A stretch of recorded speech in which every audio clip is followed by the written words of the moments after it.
Buenas tardes, amigos y amigas, hermanos y hermanas. Un placer a todos nuestros apreciados televidentes. Una vez más con ustedes por la gracia de nuestro Dios y bajo su dirección para compartir el estudio de la Santa Biblia. Espero que han tenido un buen día o depende en qué lugar del mundo usted esté mirando el programa. Buenas tardes, buenos días o buenas noches. Dios bendiga a cada uno. Dios proteja a su familia y estamos listos para adorar. Vamos a orar y vamos a ir al estudio de la palabra del Señor. Padre que esté en el cielo, que su presencia es en todo lugar. Gracias Dios, creador del cielo, de la tierra, del mar, de la fuente de las aguas. Porque en su misericordia y bondad vivimos, tenemos salud y la libertad para compartir el estudio de su palabra. Señor, si esta tarde voy a hablar para alguien que se siente enfermo o enferma, para alguien que tiene un dolor, para alguien, Señor, que te está pidiendo en silencio, que está orando conmigo allá en su hogar, en algún lugar. Señor Dios Todopoderoso, por tu grande misericordia, atiende a la necesidad, a la petición. Si estamos orando con una persona que se siente impotente frente a un gran problema, tal vez perdiendo su casa, sus bienes, por circunstancias de la economía. Oh Señor, alguien que está batallando con un hábito malsano que estorba su relación contigo. Danos el perdón de nuestros pecados. Recibe la adoración que hoy te ofrecemos y danos, Señor, que la persona del Espíritu Santo esté con nosotros, que sea entendible el estudio de su palabra y que se convierta en una bendición para no ser entrampados por el enemigo en este último tiempo. Gracias por siempre escucharnos, gracias por siempre estar con nosotros, gracias por nunca abandonarnos, Padre eterno. En el nombre de Jesucristo, su Hijo amado, que es nuestro Señor y Salvador. Gracias, buen Dios. Amén y amén. En el último tiempo, y con las circunstancias que estamos viviendo en el mundo en estos días, varias personas me han escrito y tienen preguntas, varias en esta dirección. En los últimos días he estado teniendo sueños. Y he soñado esto, Dios me dijo esto, y luego tienen la pregunta, ¿qué usted opina? Es bien difícil en un texto responder y decir, mire, yo opino que está bien o está mal. Porque el asunto, mis amigos, mis hermanos, es que en asuntos de doctrina, en asuntos de la palabra de Dios, es delicado dar respuestas. Siempre he dicho que si un constructor, con el permiso de los albañiles, de los constructores, si un constructor de casas, de edificios, hace mal su trabajo en algún momento, se equivoque en algún momento, es posible que se caiga una pared, es posible que se derrumbe un edificio, pero si no le cae encima a nadie, la pérdida será material y será reconstruible, corregible. Y así yo puedo mencionar diferentes profesiones en las que al hacer un trabajo equivocado, al cometer un error, puede pasar algo, pero nadie se va a ir al infierno por eso. Pero en asuntos de fe y práctica, en asuntos de responder preguntas con relación a la Santa Biblia, es sumamente delicado porque muchas personas están dispuestas a seguir el consejo del predicador. Muchas personas están dispuestas a aceptar como una verdad absoluta la respuesta que se le dé a una pregunta. Pero en asuntos de fe y práctica, en asuntos de respuestas bíblicas, uno no puede equivocarse. Porque una equivocación que mande a la gente a hacer acciones, puede que Dios los corrija a ellos, les ilumine a ellos, pero pueda que uno de predicador se vaya al infierno. O sea, hay que documentar con la Santa Biblia cada respuesta que vamos a dar. Hay personas que me escriben y como respondo pidiendo un espacio para contestar, se irritan. No es fácil responder todo. Uno no tiene todo en la mente en el mismo momento. Así que, en relación con la pregunta, soñé tal cosa, siento que Dios me ha dicho tal cosa, ¿qué opina usted? No es la opinión del predicador la que cuenta. No es lo que yo diga, mi palabra no tiene ningún valor. Es lo que diga la Santa Biblia. La palabra de Dios, eso sí es autoridad divina. Lo que diga la Santa Biblia es la palabra infalible de Dios y a ello debemos atenernos y estudiarla cuidadosamente en relación con el tema. Hablemos entonces con ustedes en este mensaje y posiblemente en los siguientes de las visiones y profetas modernos. Visiones y profetas modernos. ¿Qué nos enseña la Santa Biblia en relación con este tema? Hemos mirado con ustedes que el apóstol Pablo menciona entre los dones espirituales el de profetizar. Y Pablo allá, cuando estudiamos 1 Corintios 12, 13 y 14, abundó en la declaración de la importancia de procurar los mejores dones y que es importante profetizar. Pero entonces viene a la mente la pregunta, ¿cuándo? O como dicen estas personas, ¿qué opina usted? ¿Qué opina la Biblia? ¿Qué dice la palabra de Dios al respecto?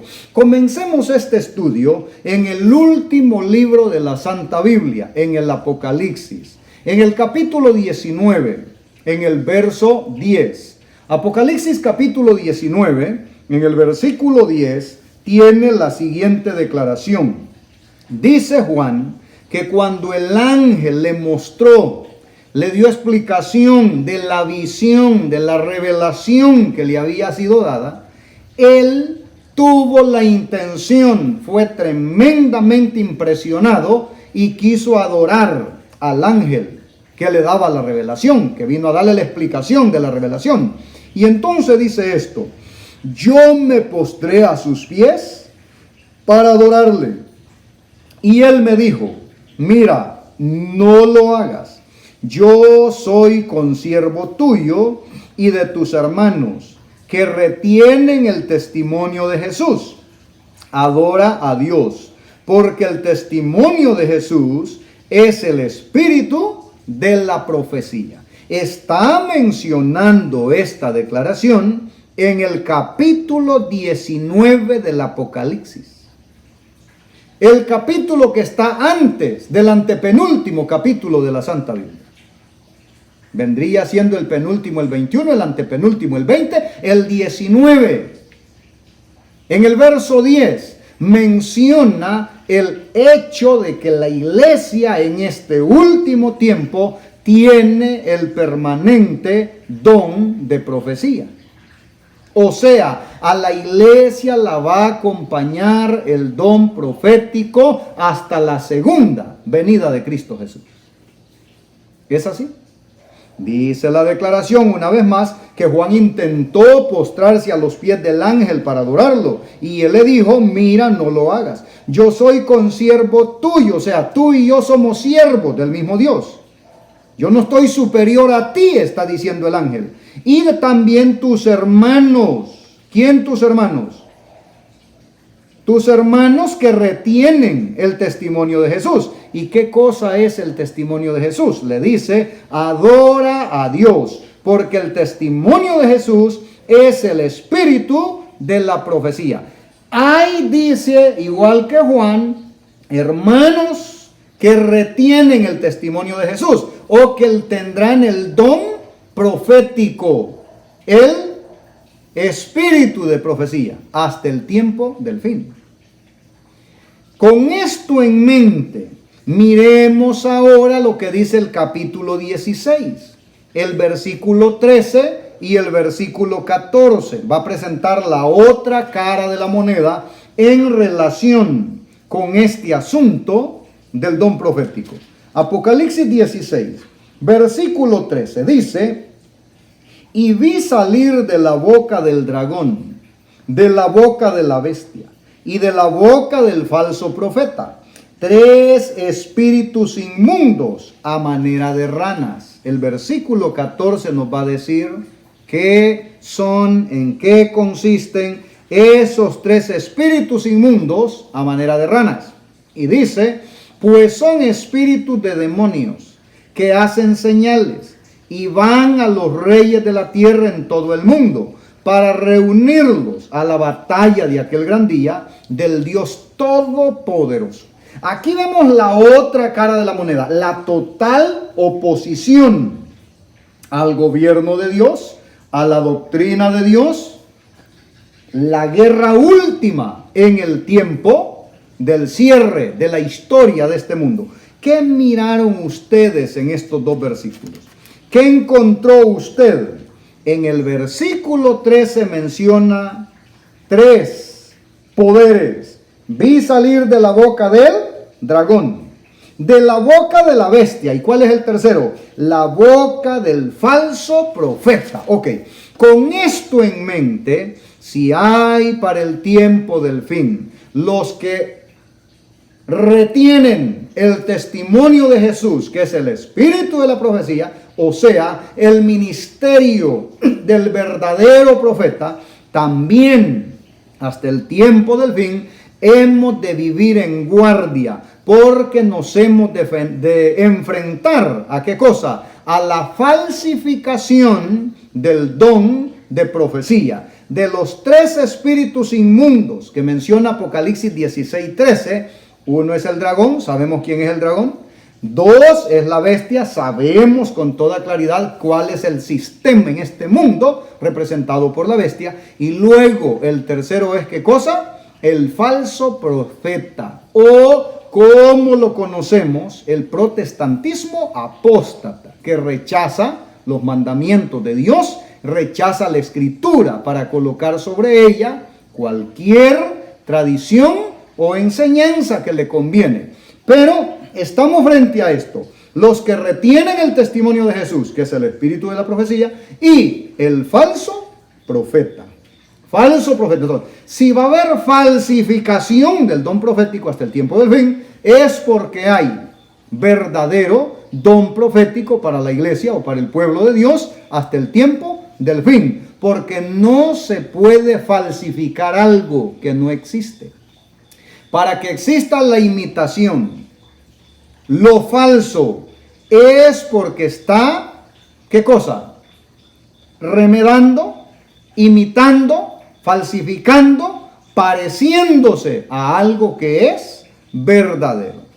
Entonces, debemos entender y saber que Dios tiene un medio a través del cual se ha comunicado desde siempre o desde que entró el pecado con el hombre. Porque el método original de Dios para comunicarse con el hombre fue cara a cara. El Señor visitaba a Adán y a Eva y se deleitaban Adán y Eva en la presencia del Señor, conversando con el Señor, siendo instruidos por el Señor. Hasta que el día que entró el pecado. ¿Usted recuerda qué cosa es pecado? ¿Qué cosa es el pecado? El pecado es separación. La Santa Biblia dice en declaración del profeta Isaías que el pecado ha causado separación entre la criatura y el Creador.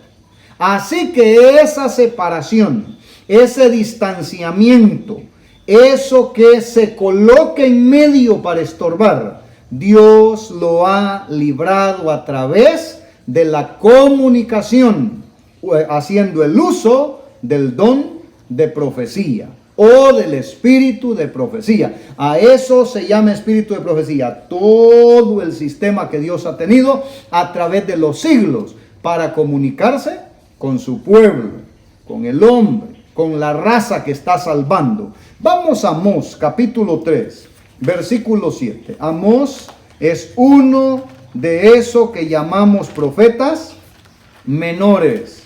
Amós es uno de esos libros pequeños en el Antiguo Testamento. Amós, capítulo 3, versículo 7. Dice la palabra de Dios de esta manera: porque no hará nada Jehová el Señor, sin que revele su secreto a sus siervos los profetas. Palabra de Dios. Note aquí en esta declaración, muchos han enseñado, hay toda una corriente que dice, corriente teológica, dañada por supuesto, que ha enseñado, ha dicho, ha sostenido que Dios creó y abandonó este planeta. Este planeta nunca ha sido abandonado por Dios. Siempre ha sido visitado, revisado, monitoreado, conducido, cuidado. Si hay algo que goza del especial interés de Dios, es este planeta. Miren ustedes un ejemplo de lo que es la verdad de este versículo. Dice el versículo 7 que hemos leído: porque no hará nada Jehová el Señor, sin que revele su secreto a sus siervos, los profetas. ¿Recuerda algún momento en el que Dios iba a hacer algo y habló con el profeta para decirle que iba a hacer algo en este planeta? Hay varios momentos. Habló con Noé, pregonero de justicia, y le dijo a Noé que a los hombres, por causa de su maldad, les iba a dar un tiempo de gracia. ¿Cuánto? 120 años. Tiempo de oportunidad. Se les anunció, se crearon las condiciones de salvación y vino el diluvio universal. Estamos. Luego, nosotros vemos el día cuando el Señor iba a ejecutar el juicio sobre Sodoma, Gomorra, las ciudades de la llanura. Dios habló con otro profeta. ¿Con quién? Con Abraham. Y le dijo Dios a Abraham el plan que tenía para hacer y por qué lo iba a hacer. Y hubo oportunidad de intercesión y hubo oportunidad de rescatar la casa de Lot, aunque en parte, circunstancialmente. Pero Amós presenta una declaración y luego uno sigue viendo. Acuérdense, por ejemplo, de los habitantes de Nínive. Nínive era una ciudad tan malvada, tan perversa. Imagínense que el deleite de los hombres en Nínive era descubrir nuevo pecado y enseñarle a los demás cómo hacer más maldad de la que ya estaban haciendo. Y Dios manda a Jonás y dice: Dios, dile a los habitantes de Nínive que en 40 días van a venir los juicios de Dios. Y Nínive se arrepintió y la ciudad se salvó y Jonás se enojó, pero Dios hizo su obra. No hará nada el Señor sin que antes comunique lo que va a hacer a sus siervos, los profetas. Así que estamos enfrente de una realidad. Dios se comunica a través de los profetas. Y Dios tiene una comunicación permanente en su plan de salvación. Así que hay un don profético, hay un espíritu de profecía que ha acompañado a la iglesia desde la iglesia del Antiguo Testamento, cuando solo era la familia de Adán. Y ese ministerio va a acompañar a la iglesia hasta el tiempo del fin. Vean algo, noten algo, que el asunto del don profético está con la iglesia, tiene condicionantes y uno debe entenderlo, que no se trata de pegarme una gran cenada, tengo pesadillas y porque tienen alguna relación con lo espiritual. Miren, mucha gente de la que me está escribiendo en esta dirección es gente que tiene años de estar afuera de la iglesia. Y que ahora dicen, mire, lo peor es que ni los templos están abiertos para irles a dar esta revelación.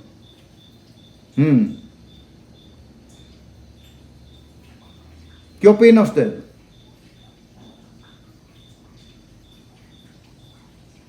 Me acuesto con una gran preocupación. Mire, hoy vamos a ver detalles bonitos, claritos, limpios, para que tanto el que tiene un sueño y dice que soñó y que recibió algo, como cuando alguien se presente para decir algo, tengamos bien claro si estamos enfrente de una verdad o de una trampa.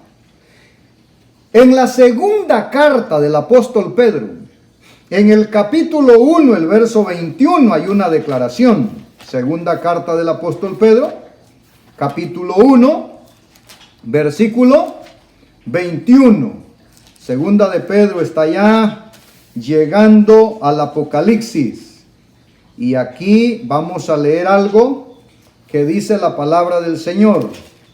Segunda de Pedro 1, versículo 21. Vea. Porque nunca la profecía fue traída por voluntad humana, sino que los santos hombres de Dios hablaron siendo inspirados por el Espíritu Santo. Palabra de Dios. Este versículo le pone un candado a cualquiera que quiera aparecer hablando de su propia voluntad. El verdadero profeta no habla de lo suyo, no presenta a la iglesia sus intereses particulares.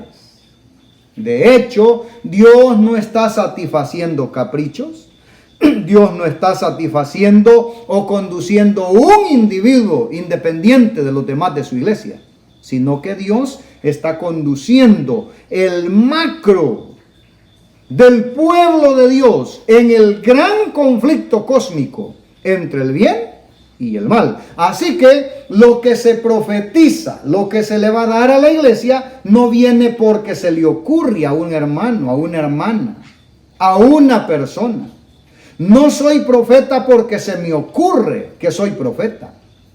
Todo lo contrario, el profeta es uno de esos dones que Dios lo da, que el Espíritu Santo lo reparte como Él quiso, y es un llamamiento. En todo el Antiguo Testamento usted puede mirar la evidencia que estos hombres y mujeres a los que llamamos profetas, a los que la Biblia presenta como profetas, fueron llamados para ese ministerio.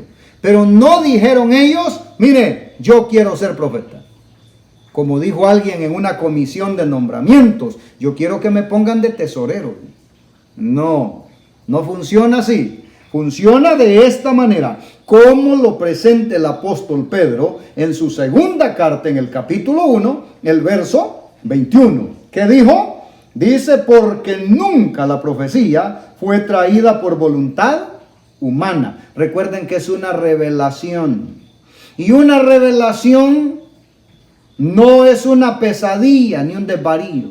Es algo que viene de parte de Dios. Y esa revelación dice que los santos hombres de Dios hablaron siendo inspirados por el Espíritu Santo. Y ya sabemos con ustedes, en otros mensajes que hemos estudiado, por ejemplo, ¿quién es una persona que recibe el Espíritu Santo? Los hijos de Dios. ¿Y qué características tienen los hijos de Dios? Son hijos de obediencia. Cuando leemos el capítulo 5 de Hechos, el versículo 32, el mismo Pedro respondiendo a la gente de los que los habían llevado presos, dice: nosotros somos testigos suyos de estas cosas, y también el Espíritu Santo, el cual ha dado Dios a los que lo obedecen.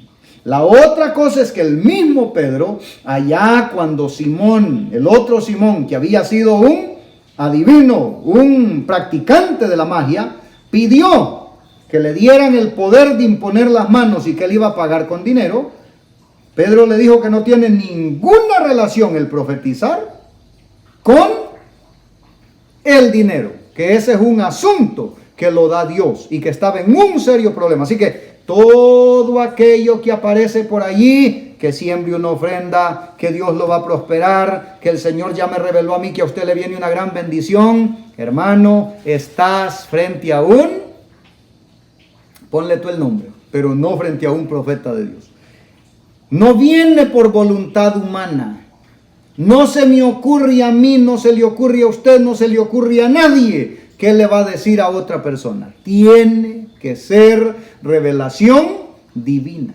Así que con lo que hemos observado en este momento, esto nos dice que en el último tiempo, de ahora y hasta la segunda venida de Jesús, y desde el tiempo de los apóstoles hasta la segunda venida de Jesús, igual que en la iglesia del Antiguo Testamento, vamos a enfrentarnos a los falsos profetas. Vamos a enfrentarnos a la falsificación del verdadero don profético. Y entonces esto nos dice que debemos tener el cuidado, como hemos dicho en mensajes anteriores, de conocer lo que dice el texto sagrado. Volver a la Santa Biblia, porque nuestra única salvaguardia es conocer qué ha dicho la palabra de Dios. No hay otra manera de salir bien librados, de no ser engañados, que conociendo un así dice el Señor. De otra manera, somos vulnerables. Estamos en peligro. ¿Por qué? Porque el enemigo tiene 1000 disfraces para engañar. Hemos visto entonces con ustedes esto y miremos lo que ya dijo el Señor en Mateo 11:11. No todos, y aquí vamos a ir entrando en las características, aquí vamos a ir identificando, ¿es un verdadero profeta o es un falso profeta? Hay situaciones que debemos conocer como esta. No todos los profetas que aparecen en la Santa Biblia escribieron algún libro, alguna porción, alguna parte en la Santa Biblia. No todos. Hay profetas que su ministerio está registrado en la Santa Biblia, pero ellos no escribieron un libro con su nombre, no escribieron ellos, sino que alguien escribió los relatos que ocurrieron con esos hombres, con esas mujeres que Dios llamó para el ministerio del don profético. Mire, por ejemplo, y usted va a ver el personaje que vamos a citar. No hay un libro con ese nombre. Este personaje no escribió ninguna sección de la Escritura, pero su ministerio está registrado en la Santa Biblia.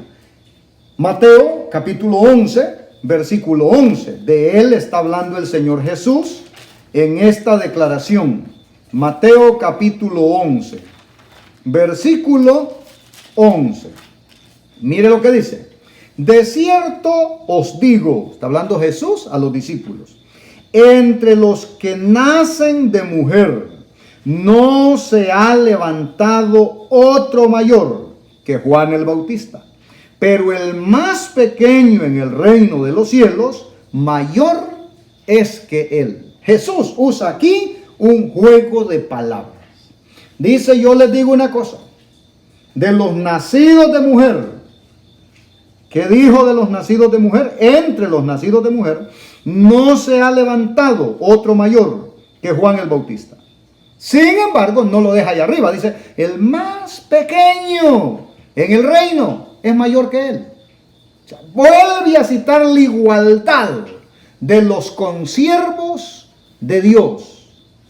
No le da un pedestal por encima. ¿Cuál es la grandeza de Juan el Bautista? Yo he escuchado personas que dicen, mire, van a venir los grandes, cuando van a venir los jefes, ya sea de la empresa, de la iglesia, de lo que sea. Hay un principio en esto: no llame grande a nadie que no se ha rendido a los pies de Cristo Jesús. Jesús dijo que la verdadera grandeza estaba ¿en qué? En la humillación, en el servicio. Y usted mira a este profeta. Le dijeron a Juan, tú eres el Mesías. Y Juan dijo claramente, yo no soy el Mesías. Viene otro después de mí, al que no soy digno ni de desatarle la correa de sus sandalias. ¡Qué impresionante! ¡Qué ubicación en su lugar! Óigame, solo un hombre de verdad sometido, solo un hombre bien ubicado en su relación con Dios, no se marea, no se enreda. Acuérdese que las multitudes fueron a oír su predicación. Y las multitudes lo dejaron solo cuando apareció el Mesías. Y le dijeron, hey Juan, tus discípulos están yendo detrás de Jesús. Y Juan dijo, es necesario que Él crezca y que yo mengüe. Eso es grandeza. Eso es verdaderamente colocarse en el lugar que corresponde para no estorbarle la gloria a Dios. Es muy delicado en este asunto de la predicación esperar que la gente me haga el culto a mí. Como alguien me dijo un día, me sentó y me dijo, tú debes averiguar cuándo cumpleaños la esposa de tu jefe y llevarle serenata para que estés bien parado. Martín Lutero dice lo contrario. Martín Lutero dijo, doble las rodillas delante de Dios en la noche para que se ponga de pie delante de los reyes en el día. Bien parado, el que esté bien sometido a la voluntad de Dios. Juan el Bautista tiene un privilegio enorme en su ministerio como profeta. Todos los profetas del Antiguo Testamento registran en su ministerio declaraciones mesiánicas. Isaías podrá decir, yo anuncié que nacería de la Virgen. Miqueas podrá decir, yo anuncié el lugar donde iba a nacer. Juan el Bautista dijo, yo soy una voz que clama en el desierto, preparando el camino para el Señor. El reino de los cielos se ha acercado. Todos los otros pueden decir, reunimos las 360 profecías que anunciaban al Mesías. Y Juan el Bautista podrá decir, yo lo bauticé. ¿Qué le parece? ¿Verdad que los que hemos bautizado personas sentimos un enorme privilegio de bautizar personas? Y aquí, como Jesús colocó a este hombre, pues no hemos bautizado un candidato que sea más que el otro. Sin embargo, se siente bien celebrar los bautismos. Pero, bautizarle al Hijo de Dios es un privilegio enorme. Juan el Bautista, no hay un libro en la Biblia que se llame Juan el Bautista. Él con su puño y letra no escribió ninguna porción de la Santa Biblia. Su ministerio, su parte en la historia está registrada por los apóstoles. Pero no fue él el que escribió parte de la Santa Biblia. Hay que tomar muy en cuenta eso. Luego, queridos, nosotros nos damos cuenta de algo más. Dios, lo primero que hemos dicho es ¿qué cosa? Nos vamos a enfrentar a la falsificación del don de profecía. Número 2, hemos dicho que hombres de la Biblia, mujeres de la Biblia, grandes ministerios que desarrollaron, no necesariamente escribieron parte de la escritura o tienen un nombre o un libro con su nombre. Ahí tienen al otro, que por cierto tiene una conexión los dos ministerios, Elías. No hay un libro que se llame Elías en la Santa Biblia. Elías como profeta no escribió nada con su puño, pero el ministerio del profeta Elías ahí está registrado, tremendo ministerio, milagros.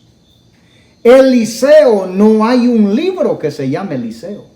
No escribió ninguna porción con su puño el profeta Eliseo. Sin embargo, un ministerio tremendo, un hombre de Dios. ¿A quién más? ¿Se acuerdan del profeta que acompañó el reinado de David? El rey más importante en la historia del pueblo hebreo, David. Su profeta que le acompañó, porque siempre Dios colocó un profeta para ir llevando la vida espiritual del palacio, fue Natán. No hay un libro en el Antiguo Testamento, en toda la Biblia, que se llame Natán. No hay una porción que la haya escrito Natán. Sin embargo, el ministerio de Natán fue un gran ministerio, un profeta de Dios. Es importante entender este asunto. Ahora, lo otro que quiero mencionarle hoy es que Dios no hace acepción de la persona que va a llamar. Si la persona es una persona obediente, que Dios la ha podido llenar con el Espíritu Santo, Dios no tiene edad y Dios no tiene género o sexo para llamar al ministerio profeta. El profeta puede ser un hombre, el profeta puede ser una mujer, el profeta puede ser un ancianito o una ancianita, y el profeta puede ser un joven o un niño, una joven. Dios no es sexista. Dios no es el que discrimina por la edad. Miremos algún ejemplo que podamos mostrar con ustedes en relación con este lindo tema. En Lucas 2, versículo 36 al 38. Estoy en el Evangelio de Mateo, me muevo 2 evangelios y entonces estoy en el Evangelio de Lucas, capítulo 2, versículo 36 y hasta el 38. Leemos. Y dice Lucas 2:36, cuando José y María llevan el niño Jesús para presentarlo en el santuario. Imagínense ustedes que el sacerdote que ofició la ceremonia, que tuvo ese niño en los brazos para la presentación y dedicación en el templo, no se dio cuenta que tuvo en los brazos al Mesías. De allí lo delicado que es que el nombramiento, el cargo no nos hace espirituales, hermanos. Lo que hace espiritual al hombre y la mujer de Dios es la relación con Dios. El sacerdote no supo que tuvo el Mesías y era el conocedor de las profecías, de la Biblia del Antiguo Testamento. Pero había una viejita ahí, una anciana que evidentemente tiene bastantes años. Dice el versículo 36. Estaba también allí Ana, profetisa, hija de Fanuel, de la tribu de Aser, de edad muy avanzada, pues había vivido con su marido 7 años, desde su virginidad, y era viuda hacía 84 años. Wow, 7 más 84 son 91, y seguro no se casó el día que nació. Esta señora debió tener más de 100 años. Y no se apartaba del templo, ojo con esto, sirviendo de noche y de día, con ayunos y oración. Versículo 38. Esta presentándose en la misma hora, daba gracias a Dios y hablaba del niño a todos los que esperaban la redención en Jerusalén. Palabra de Dios. ¿Qué dice de esta anciana? ¿Qué dice de esta viuda fiel Dice, estaba también allí Ana, profetisa. Ancianita, viuda, mujer, ninguna de esas cosas la descalificó en una cultura como la cuna de la Biblia. ¿Para qué? Para ser profetisa. ¿Se dio cuenta? Y supo más que ese era el Mesías que el sacerdote que la tuvo en la mano. Esto es importante. Aquellos sabios que vinieron del oriente a dejarle a los presentes que no eran miembros de la iglesia, entendieron el tiempo de las profecías. Y los fariseos, con toda su gloria inventada, lo rechazaron. Hay un problema en aquel tiempo y hay un problema en este tiempo. La iglesia, el pueblo del tiempo de Jesús, abrazó la ley y rechazó al Mesías. Y el cristianismo del tiempo del fin abraza al Mesías y rechaza la ley. El diablo siempre consigue lo que quiere. Revisemos que esas dos cosas van juntas siempre para no ser engañados. Pero hemos visto aquí una mujer. Dios no hace acepción de género. Es una mujer, es una anciana avanzada de años, es una viuda, pero es una profetisa. Si miramos Éxodo 15, versículo 20, ahora en el Antiguo Testamento, vamos a mirar otra mujer ejerciendo el ministerio o el don profético. Éxodo capítulo 15, versículo 20. Dice el verso 20 de esta manera: y María, la profetisa, hermana de Aarón, tomó un pandero en su mano, y todas las mujeres salieron en pos de ella con panderos y danzas. Acababan de pasar el Mar Rojo. Están en una explosión de celebración por la victoria de haber cruzado el mar en seco, de que han muerto los egipcios, el ejército del faraón que los perseguía. ¿Y qué dice que ya era en ese momento María, la hermana de Aarón y Moisés? Profetiza. Esta era una mujer joven. Esta no tiene mayoría de edad. De hecho, más adelante cometió un acto de verdadera locura que la mandó 7 días al desierto con lepra. Porque no dejan de ser humanos los profetas. ¿Se acuerdan de Natán, el profeta que trataba con el rey David? David le dijo a Natán: estoy pensando en construir el templo. Y Natán le dijo: es la voluntad de Dios, constrúyalo.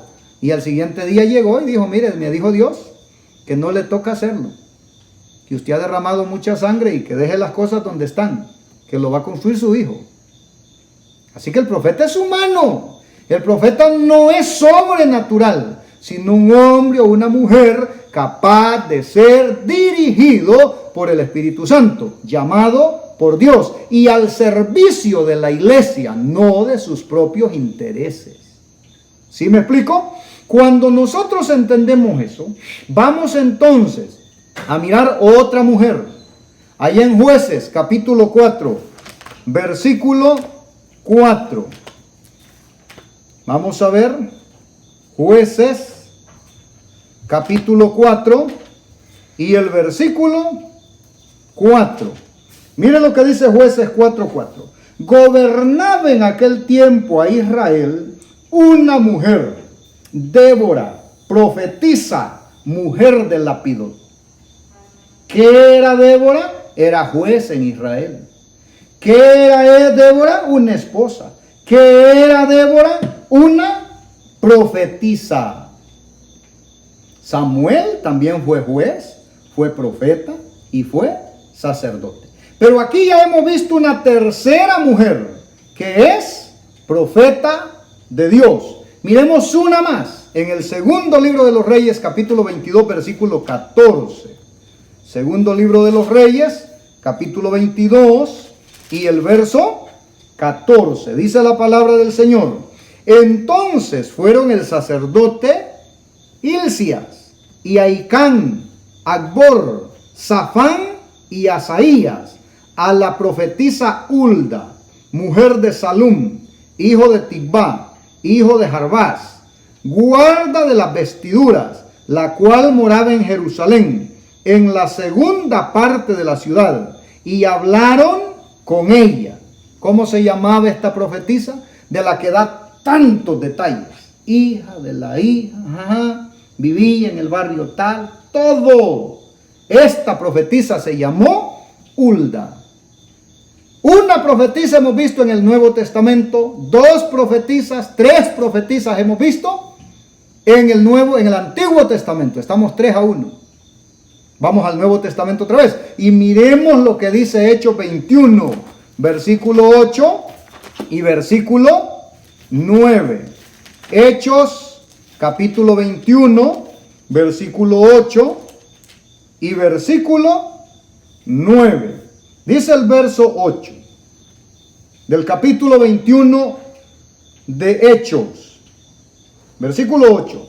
Al otro día, saliendo Pablo y los que con él estábamos, está escribiendo el doctor Lucas, fuimos a Cesarea, y entrando en casa de Felipe el evangelista, que era uno de los 7, posamos con él. Uno de los 7, ¿qué? Diáconos. ¿Y acuerda que le dejé de tarea que me diga los 7 diáconos y le di 4?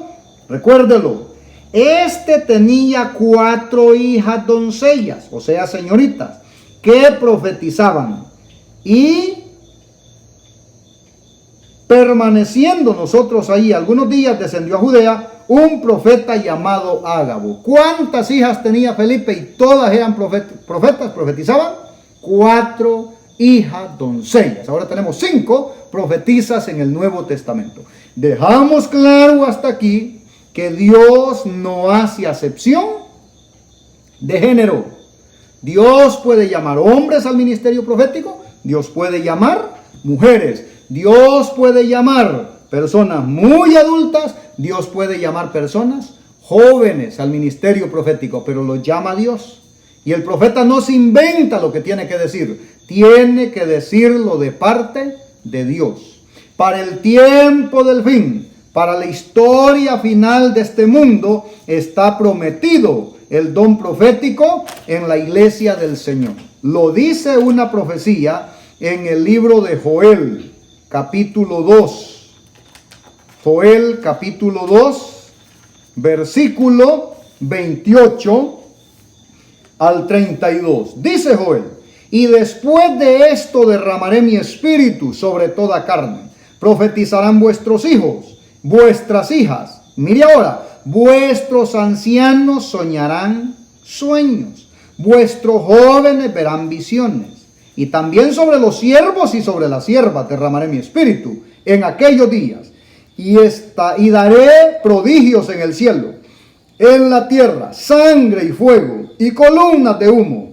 El sol se convertirá en tinieblas, la luna en sangre, antes que venga el día grande y terrible de Jehová. Palabra de Dios sobre hombres y mujeres, sobre viejos, sobre jóvenes. Dios no va a hacer acepción de persona, ni la ha hecho nunca hasta el último tiempo. Pero esto lo menciona el Antiguo Testamento. Lo repite el Nuevo Testamento. Que dice la palabra del Señor en el Nuevo Testamento para el tiempo del fin. ¿Quiere ver con claridad todo esto? Mirémonos mañana.